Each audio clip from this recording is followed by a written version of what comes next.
लौ तपाईँहरू यहाँ थाहा रहेछ म त्यही आमै यो कम चिज छ बास्न कति आउँछ म अस्ति रुख काट्दा पो बुङ बुङ गन्ध आइरहेको थिएँ अनि बास्न आएको थिएँ अनि त्यहाँबाट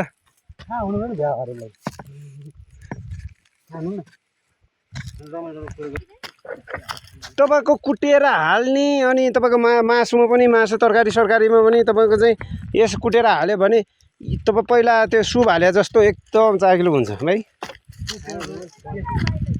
लानु पऱ्यो आमै आमै हेर्नु न पाखै भरि छ यार हेर त सेम खर जस्तो देखिन्छ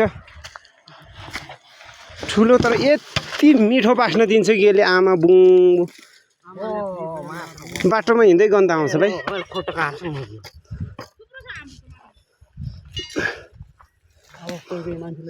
म लानु पर्ला यो घाँस नि खाँदैन बस्तुले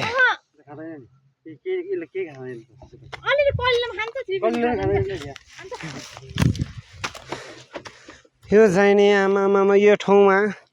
राम्चे ठाउँमा चाहिँ यस्तो घाँस नि हुने बस्तुले नखाने हेर्नुहोस् त यति मिठो बास्न आउँछ कि बाफरे यो त लेमन ग्रास भन्छ कुनैले मसला घाँस नि भन्दो रहेछ खानु पर्ला त्यो हाय आमा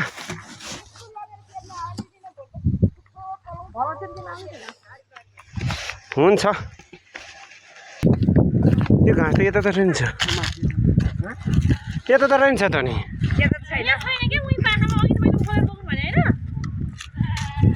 म त यता पनि छ भने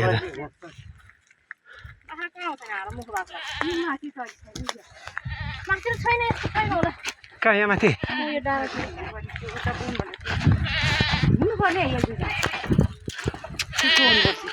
यार लानु पऱ्यो भने ल थोरै एउटा ढोर्दिनु त दिदी लानु पऱ्यो यहाँको चाहिँ होइन हामी निकाल्ने हामी नि लानु पर्छ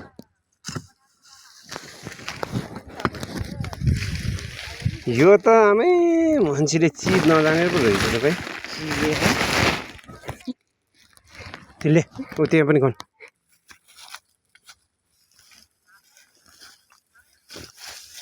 यो चाहिँ नि ओहो तैँले यस्तो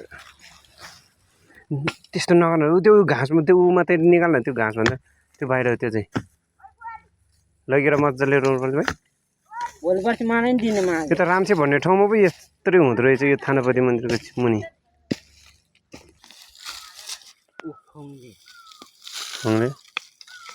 त्यो माटो झार्न भाइ